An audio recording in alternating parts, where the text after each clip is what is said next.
Alright, Assalamualaikum warahmatullahi wabarakatuh and very good day to everyone. So hari ini kita akan pergi kepada new chapter berkaitan dengan heat, gas law and also thermodynamics. Okay, so untuk hari ini specifically kita akan pergi kepada first part of this chapter which is berkaitan dengan heat.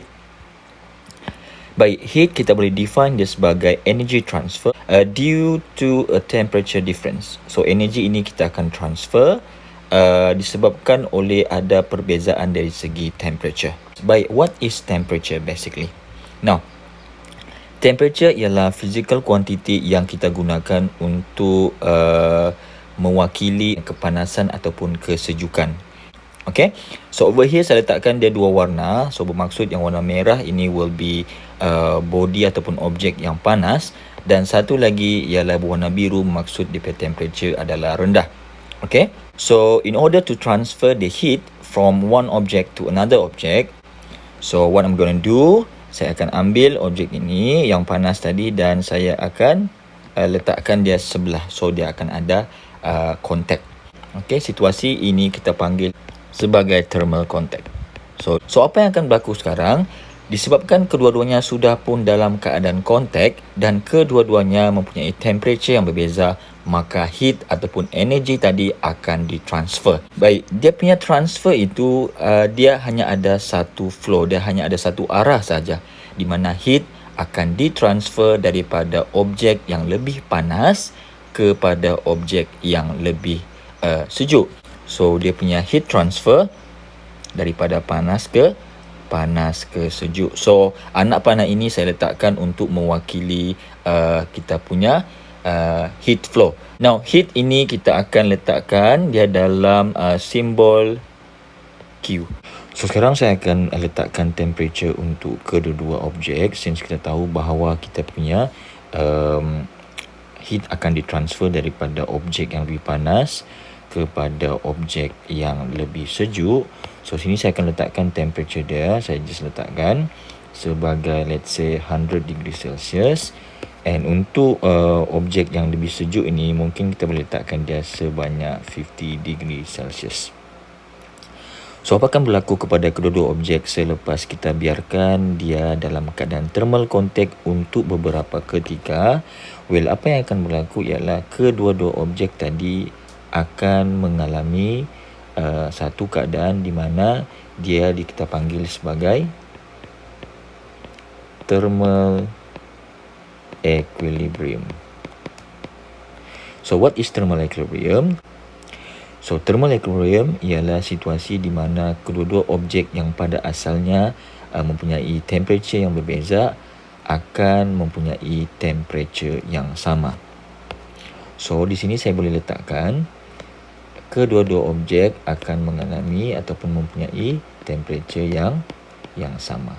Selain daripada itu juga, thermal equilibrium juga akan beritahu kita untuk kedua objek tadi, since dia punya temperature adalah sama, so tidak akan ada berlaku lagi transfer in energy ataupun transfer untuk heat. Heat hanya boleh ditransfer kalau berlaku temperature difference. But now since both are 70 degrees Celsius, which mean dia tidak ada lagi heat transfer between these two objects. Baik, yang seterusnya kita akan tengok kepada thermal conduction dan kita akan mengira what is rate of heat transfer. So bila kita sebut rate of heat transfer, dia merujuk kepada dQ over dt. So we know that Q tadi adalah heat, so bermaksud T, when something is divided by T, it will be rate ataupun kadar lah. So dQ over dt will be rate of heat transfer. So over here saya ada satu objek, okay. Ini kita panggil sebagai dia punya tebal ataupun thickness, okay. So thickness, this will be kita punya lebar ataupun width, dan satu lagi ialah dia punya height, okay. So itu adalah dimension untuk kita punya objek. Next ialah kita akan apply heat, okay. Kita balik kepada yang pertama tadi. Untuk kita transfer heat, kita memerlukan temperature difference. Okay, so dia mestilah temperature difference, ada perbezaan dari segi temperature. So what I'm going to do is, so now we have two sides of wall, satu sebelah kiri dan satu lagi di sebelah kanan. So what will happen is, yang di sebelah kiri ini kita akan panaskan dia.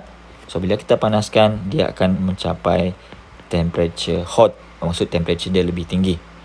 And the other side, saya tidak akan panaskan, I'm just leave it.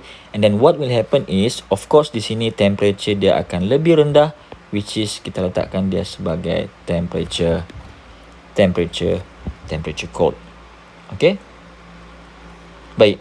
So sekarang ini kita punya wall di sebelah kiri dia panas dan wall di sebelah kanan dia sejuk. So now we have temperature difference. So bila ada temperature difference, bermaksud kita akan ada heat transfer. And heat transfer, kita tahu flow dia mestilah daripada panas ke sejuk, which mean daripada sebelah kiri ke sebelah kanan. So Q being transferred daripada kiri ke sebelah kanan, from this side of wall to this side. Okay. Now sekarang ini saya akan menggunakan ke semua dimension, height, width dan juga thickness bersama-sama dengan Q, kita punya heat transfer, untuk kita masukkan ke dalam equation yang ini. Okay, di mana disebut rate of heat transfer dQ over dt, equation dia adalah K darab dengan A dt over dx. So what are these terms? So first kali K ini merujuk kepada kita punya thermal conductivity. Okay, so thermal conductivity ialah satu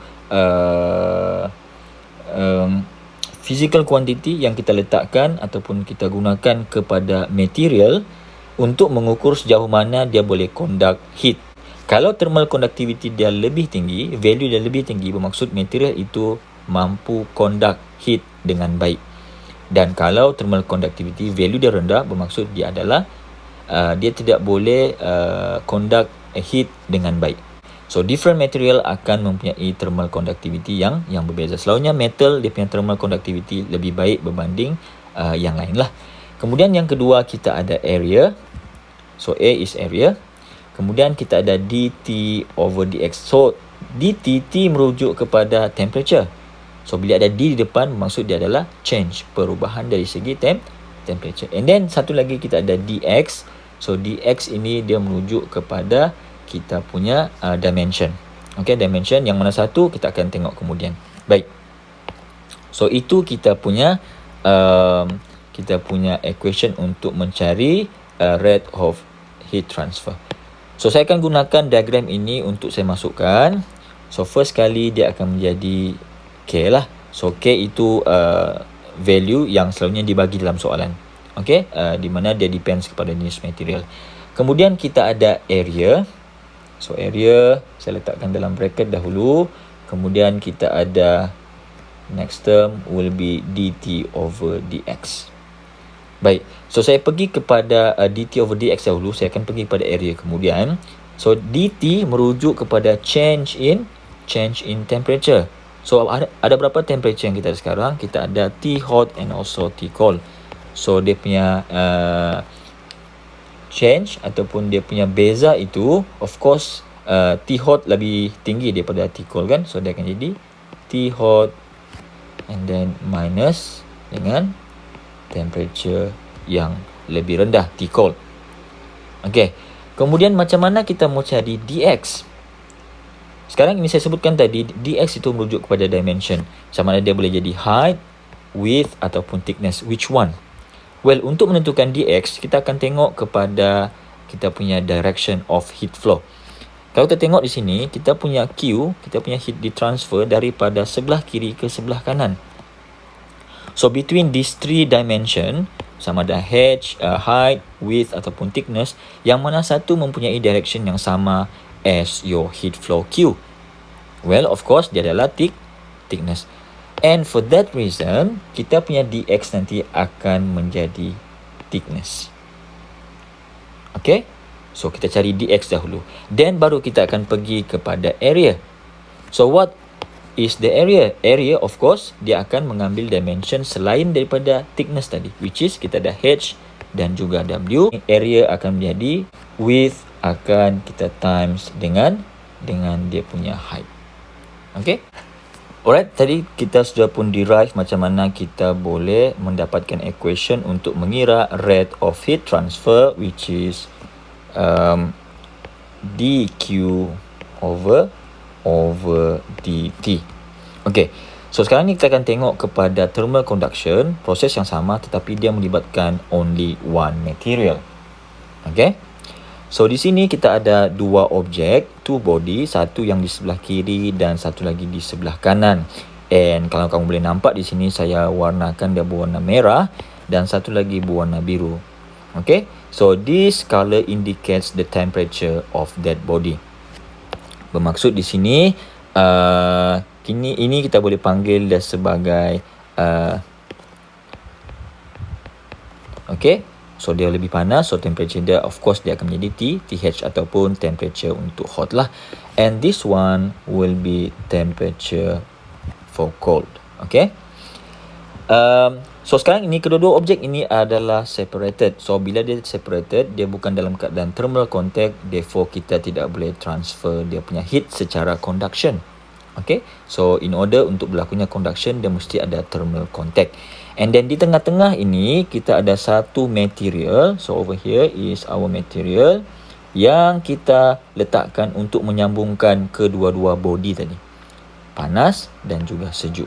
So since ketiga-tiganya, the body, hot body, your material and also your cold body dalam keadaan contact ataupun thermal contact, therefore kita boleh menghasilkan heat flow tadi. So heat flow sama juga konsep dia, heat mestilah bergerak ataupun transfer bergerak daripada panas ke sejuk, which mean dia akan transfer daripada kiri ke sebelah kanan, and that is your heat flow. So heat ini dia akan lalu daripada objek yang panas, dia akan lalu kita punya material tengah-tengah dan dia akan sampai kepada cold body. Okay, that is number 1. Kemudian kalau kamu perasan dekat sini ada part yang berwarna kelabu. What is that? That is kita panggil sebagai insulator. Okay, so material yang saya gunakan sebagai bridge yang menyambungkan di antara hot body dan cold body tadi. Okay, saya lapiskan dia, saya balut dia dengan insulator. Tujuan dia adalah supaya heat tadi, Q tadi yang ditransfer daripada panas ke sejuk tadi, dia tidak akan terbebas ke surrounding ataupun kepada persekitaran. Which mean kita akan transfer heat itu fully. Okay, fully daripada hot kepada cold without any heat loss to surrounding. Okay, so this is the length. Okay, this is what we call the length of your material. So untuk mengira kita punya rate of heat transfer, which is dia adalah dq over dt is equal to K. So what is K? K is thermal conductivity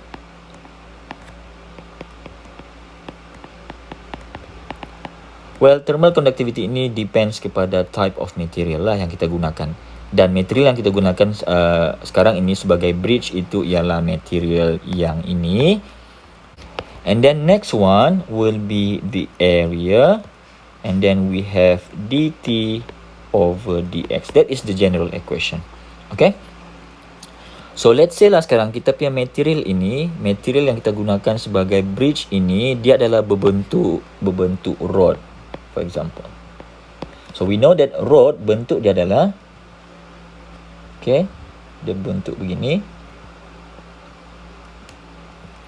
So sekarang ni kita ada beberapa dimension, okay. So satu kita ada dia punya panjang. So here is the length of your rod. And then satu lagi kawasan ini dia bentuk circle. Okay, so bentuk circle bermaksud of course dia akan ada dia punya diameter lah. So ada dia punya diameter. So kalaulah saya gunakan rod ini sebagai saya punya material di sini, kita punya dx ialah dimension yang same direction as your heat flow. Kalau kita tengok di sini, di antara diameter dan juga dia punya length, yang mana satu yang mempunyai same direction as Q. Okay, it will be L. So that's why lah kenapa L ini akan menjadi kita punya dx. Okay, so dia akan menjadi K, area kita belum tahu macam mana mau kira, and then it will be temperature hot minus dengan temperature cold, and then divide, what is the dimension now? Divide by L. So how to find ataupun macam mana kita mau kira area? Now, the other dimension yang tertinggal sekarang ialah kita punya diameter. So diameter, dan bentuk ini bentuk apa? Dia adalah bentuk circle. So kalau saya mau cari menggunakan diameter ini dan saya mau cari area untuk kawasan ini, so untuk circle, okay, area dia adalah sama dengan pi r square ataupun pi d divide by 2 and then square. So area dia untuk rod dia akan menjadi pi and then d over 2 and then we have square. Okay, so ini adalah kaedah untuk kita mengira rate of heat transfer kalau dia melibatkan one material.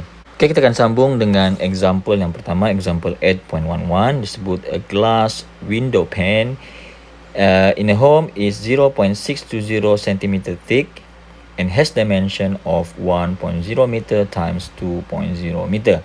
On certain day, the temperature of the interior surface of the glass is 25 degrees Celsius and the exterior surface temperature is 0 degrees Celsius.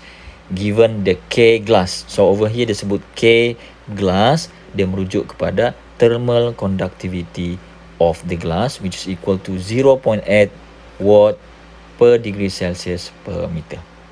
Okay, so before I can answer question A and question B, first kali of course kita kena lukis dahulu kita punya soalan. Okay, first disebut kita ada glass of window pane, di mana bentuk dia kita tahu dia seolah-olah macam bentuk wall tadi. Okay, so dia akan jadi bentuk ini.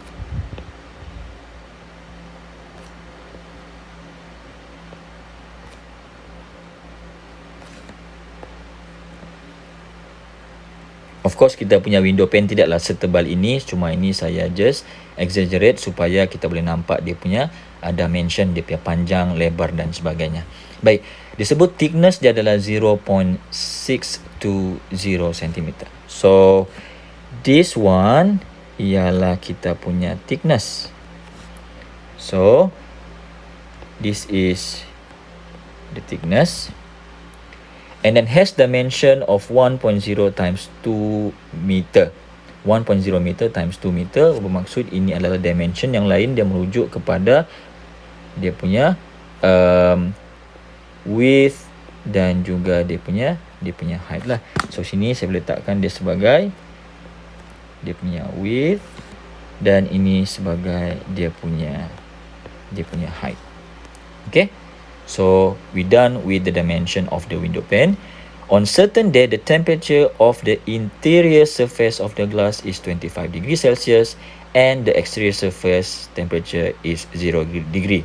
So I assume keadaan dia sekarang ini dalam keadaan winter, di mana di bahagian dia sebut di sini di bahagian dalam, maksudnya kawasan bahagian glass di dalam rumah itu temperature dia adalah 25 degrees Celsius.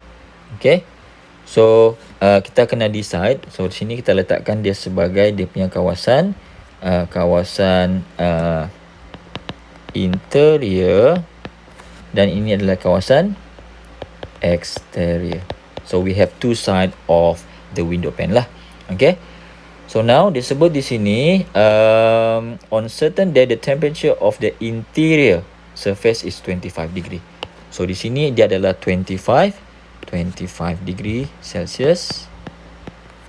And then for the exterior disebut adalah 0 degree Celsius. So dia adalah 0 degree Celsius. So now we have to decide which one is TH and which one is T cold ataupun TC. So kalau kita compare, interior punya value berbanding dengan exterior dia lebih tinggi. So ini akan menjadi T hot, and this one will be T cold. So kita kena decide yang mana satu, T hot ataupun T cold, sebab dia akan menentukan direction of your heat flow lah. Okay. So daripada sini baru kita akan lukis kita punya direction of heat flow. Kita tahu heat tadi secara asas dia ialah dia mestilah daripada panas ke sejuk. So dalam kes ini dia mestilah daripada interior kepada exterior. So direction untuk kita punya heat flow daripada sebelah kiri ke sebelah kanan. So that will be your Q. Okay. Baik. Then baru kita pergi kepada soalan A. Okay. Disebut what is the rate at which energy is transferred by heat through the glass. So what is the rate of energy transfer? Dia merujuk kepada what is dq over dt. So dq over dt just now kita sebut dia adalah K times with A and then dt over dx. Okay. So what is K for the glass? It will be 0.8. That is simple. And then next the area. Okay. Kemudian baru kita decide area. And then baru kita ada dt over dx. We know that this part dt ini merujuk kepada change in temperature, di mana dt dia adalah T hot minus dengan T cold. So sekarang ini berapa kita punya T hot? T hot kita adalah 25 degree Celsius. So it will be 25 and then minus what is T cold? 0. Okay. And then we decide what is dx for this equation. Now untuk decide dx, kita pergi balik macam tadi. Tengok balik direction of your heat flow. Okay. Q ataupun heat flow daripada kiri ke kanan, daripada panas ke sejuk. So which dimension yang same direction as your heat? It will be T ataupun kita punya thickness. So thickness akan menjadi kita punya dx. Okay. So di sini akan menjadi 0.620. That is centimeter.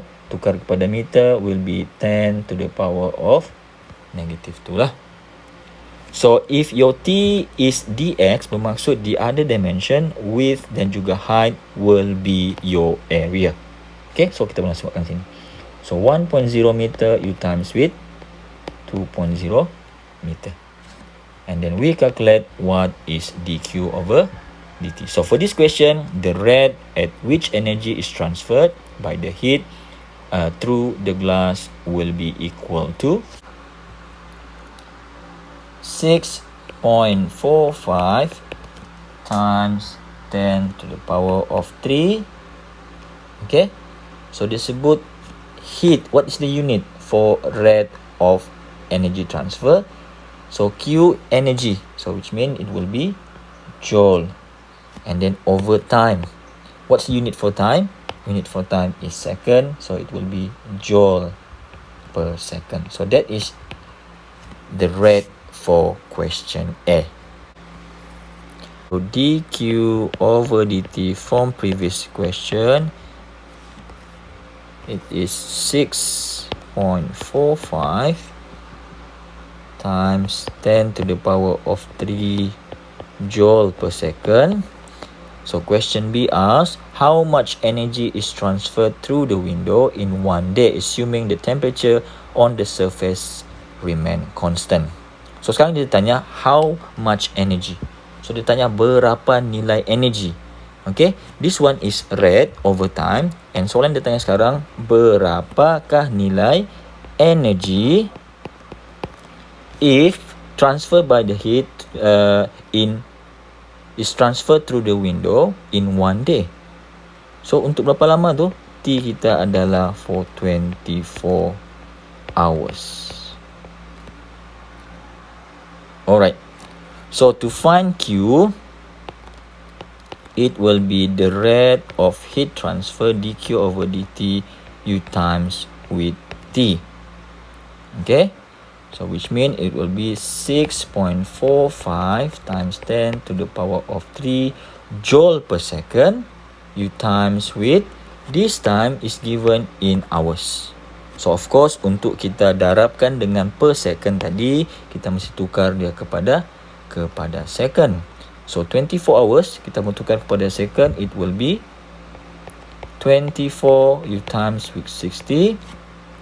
Okay, and then you times with 60 again, so you will have at 400 second. Then baru saya boleh masukkan nilai T, which is at 400.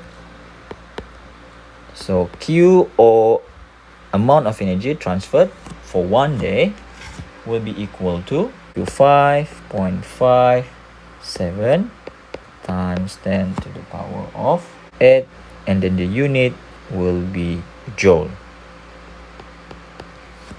Right, next we're going to continue, and this time we're going to look at thermal conduction using lag material. So what I mean by lag material, kalau kita boleh tengok pada diagram di sini, lebih kurang sama macam yang sebelumnya. Cuma di tengah-tengah sini, kita punya junction ini, kita menggunakan two different material.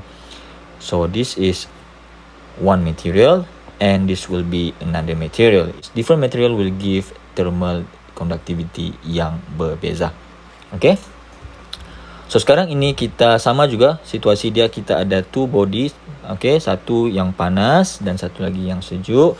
So this one saya akan letakkan dia sebagai temperature hot, so dia panas, dan satu lagi will be temperature cold. This one is material number 1.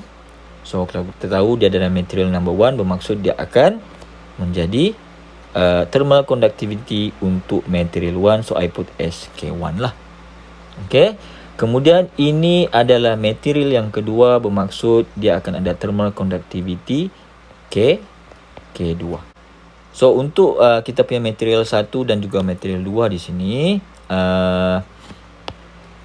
dia akan bertindak sebagai bridge. Okay, dia akan bertindak sebagai bridge, di mana dia akan menyambungkan hot body dan juga cold body tadi, dan kita punya heat akan ditransfer, ataupun kita punya heat flow tadi mesti daripada panas ke sejuk. So daripada sebelah kiri dia akan bergerak ke sebelah kanan, that is the direction of your heat flow, dan dia akan lalu ke dua-dua material, pertama dan yang kedua. Kita akan kira juga kita punya rate of heat transfer, which is equal to dq over dt.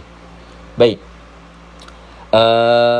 cuma beza dia sekarang ini, since kita menggunakan two material, okay, di tengah-tengah sini kita akan ada penyambung di antara kedua-dua material, dan dekat kita punya tengah-tengah ini, okay, apa yang akan berlaku ialah kita akan reach satu temperature, di mana temperature itu saya letakkan sebagai temperature between two materials. So saya letakkan T saja, okay, so dia akan menjadi T.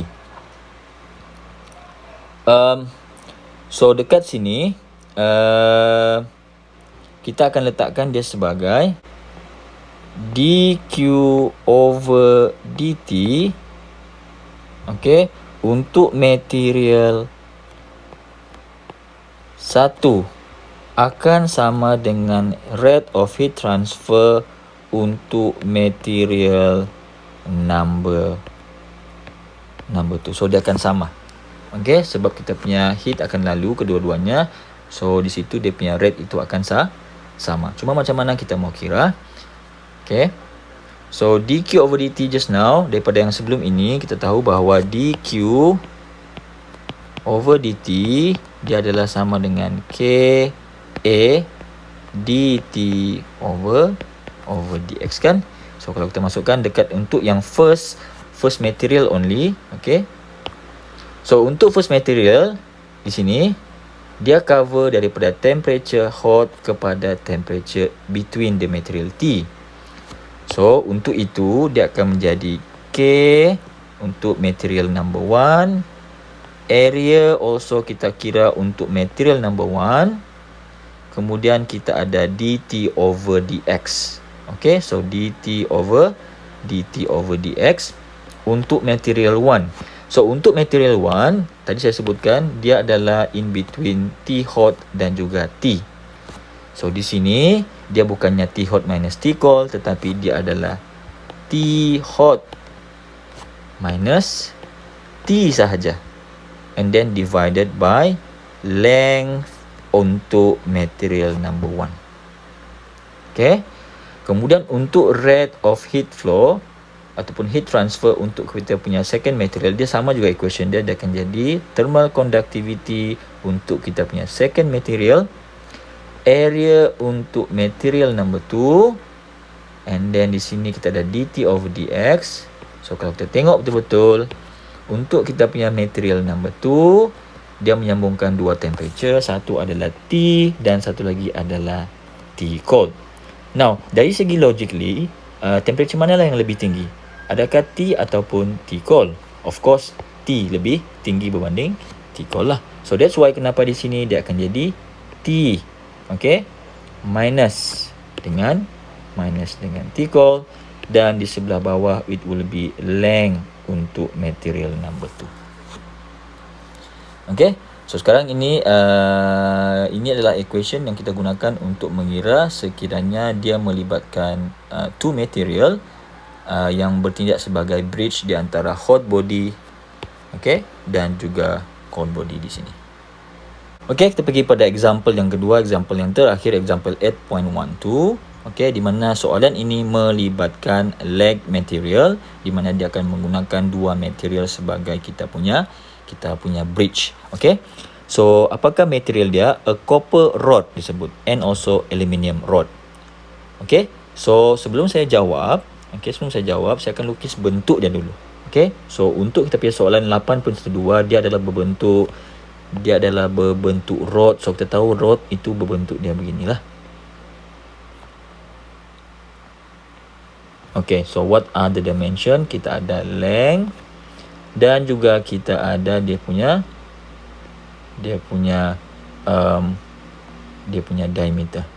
Okay, so ini adalah bentuk rod, and somehow kedua material adalah dalam bentuk rod lah. So we have copper and also aluminium of equal diameter. So kedua-duanya punya diameter yang sama, are joined end to end in good thermal contact. Okay, the temperature of free end of the copper is held constant at 100 degrees Celsius, and the far end of aluminium rod is held at 0 degrees Celsius. Okay, so apa yang berlaku ialah kita akan lukis kita punya material tadi. So kita ada dua material di sini. This one will be kita punya copper. So saya letakkan Cu, and satu lagi adalah aluminium. Okay, kedua-duanya adalah equal diameter.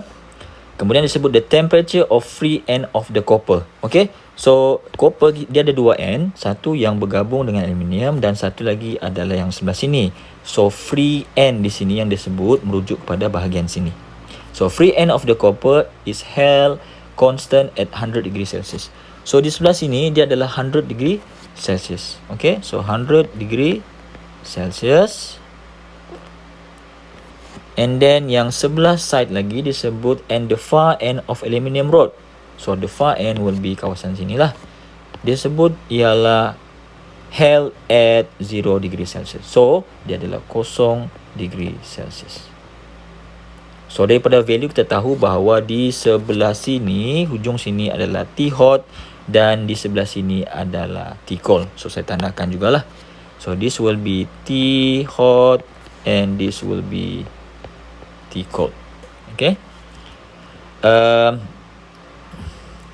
If the copper rod is 0.150 meter long. Okay. So disebut length, the length of copper is equal to 0.150 meter. What must be the length of aluminium? rod so that the temperature at the junction is 50 degree. So soalan tanya what is the length of aluminium rod so that the temperature at the junction is 50 degree. So dia merujuk kepada temperature di tengah-tengah ini, inilah kita punya junction, which is dia letakkan T sama dengan 50 degree Celsius. So ini adalah kita punya lukisan dan soalan yang kita akan kira. Okay, baik. So kita recall balik equation tadi, di mana kita sebut tadi dq over dt untuk material number 1 sama dengan dq over dt untuk material number 2. So saya boleh gantikan 1 dan 2 ini sebagai, satu adalah copper dan satu lagi adalah aluminium. So mudahlah. Okay, so ini saya letakkan di atas sebelah sini. Alright. Kemudian so kita recall balik equation dia tadi, dia akan jadi K copper, area copper, kemudian kita ada T hot, which is dia adalah T hot minus dengan T divided by length of copper is equal to